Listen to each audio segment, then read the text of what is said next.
सहनशील अकोलेकर नागरिकांनो नमस्कार. मी पुरुषोत्तम आवारे पाटील आणि तुम्ही बघताय कनेक्ट अकोला. मित्रो, अकोला महानगरपालिका जवळपास 1 वर्ष झाले बरखास्त आहे. नगरसेवक अस्तित्वात नाहीत, लोकप्रतिनिधी अस्तित्वात नाहीत. सगळा कारभार कसा प्रशासकांच्या हाती आहे आणि सरकारी अधिकाऱ्यांच्या हाती आहे. त्यातली अर्ध्यापेक्षा जास्त पदं महानगरपालिकेत रिक्त आहेत.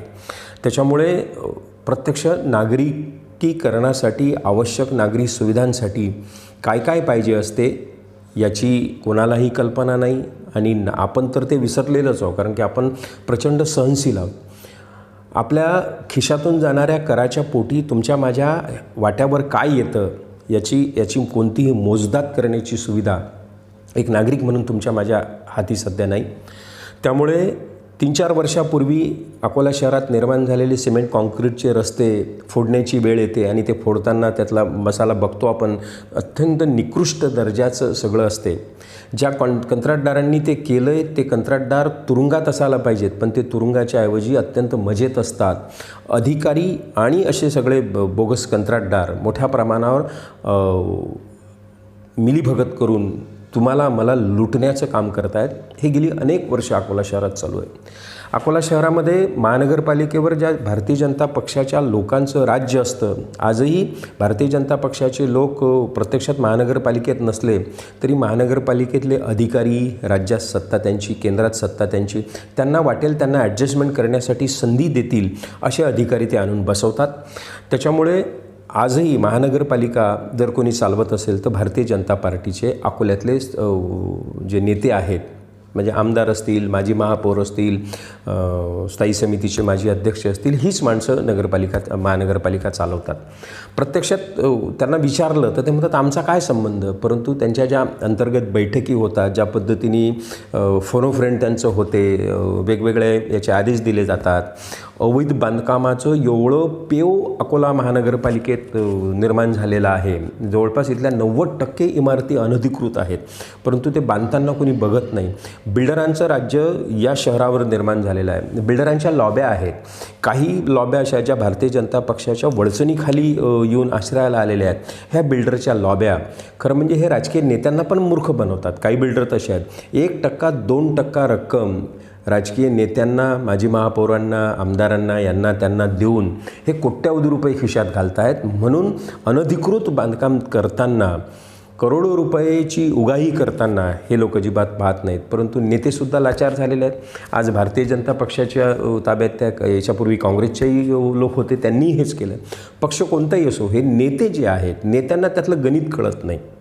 एखाद्याने 100 कोटीचा प्रकल्प उभारला आणि 10 लाख रुपये जर नेत्याला दिले तर त्याला सगळं माफ करते, सोडून देते की आपला आदमी हे चलता आहे.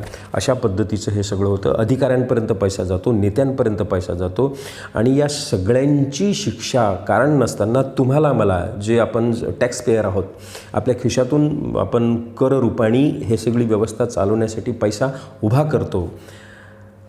त्यामुळे याच्या सगळी झळ तुम्हा आम्हाला पोचते. पण आपण तर सहनशील माणसं आहोत. या शहरात काहीही झालं तरी सामान्य नागरिकांनी, तुम्ही मी बोलायचं नाही असं ठरवून टाकलं. समजा तुम्ही रस्त्याने चाललात, तुम्हाला काही अव्यवस्था दिसली, त्याचे फोटो काढून एक मोबाईलने त्याचा फोटो काढला आणि स्वतःच्या फेसबुक अकाउंटवर, सोशल मीडियावर जरी शेअर केला आणि मोठ्या प्रमाणावर महापालिकेचा, स्थानिक प्रशासनाचा निषेध म्हणून हे ट्रेंड जर तुम्ही चालवला तर मला वाटते की मोठ्या प्रमाणावर फरक पडू शकतो. एवढंसुद्धा आम्ही करत नाही, कारण की रोजमर्राच्या जीवनामध्ये आम्ही एवढे गुंतलेलो आहोत की ते काय करतायत त्याच्याशी आपलं काय घेणं देणं.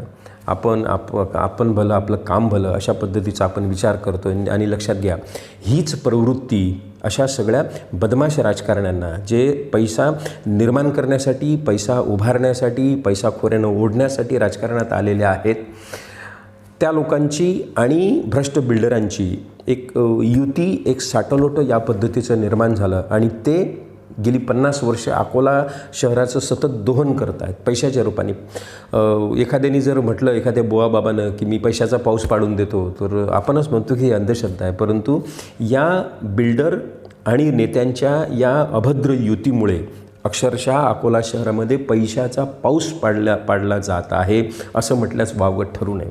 जर तुम्हाला खोटं वाटत असेल तर एखाद्या जवळच्या बिल्डरला, मराठी बिल्डरला कोणाला विचारा तो सगळं सांगेल की इथे बिल्डरांच्या लॉब्या कशा आहेत, एक मोठी लॉबी कशी राजकीय लोकांच्या वळचणीला गेलेली आहे आणि राजकीय लोकांमधले सुद्धा काही नेते कसे बिल्डर झालेले आहेत, कसे ते जमिनीचा व्यवहार करतात.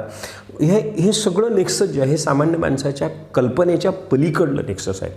त्याच्यामुळे यांचा सगळ्यांचा बंदोबस्त करायचा असेल तर येणाऱ्या विधानसभेच्या निवडणुकांमध्ये सत्ताधारी ही भ्रष्ट महायुती जी आहे ही सत्तेतून उखडून फेकल्याशिवाय तुम्हाला मला उत्तम चांगले अच्छे दिन ज्याला म्हणतात ते येणार नाहीत. अर्थात ही बदमाश माणसं उखडून फेकली तर येणारी माणसं ती चांगलीच असतील याची काही गॅरंटी नाही. परंतु तुमच्या माझ्यातला विवेक, तुमच्या माझ्यातला जागरूक नागरिक सतत जिवंत ठेवणं आणि प्रत्येक गोष्टीची प्रतिक्रिया व्यक्त करत जाणं, सहनशील बनू नका.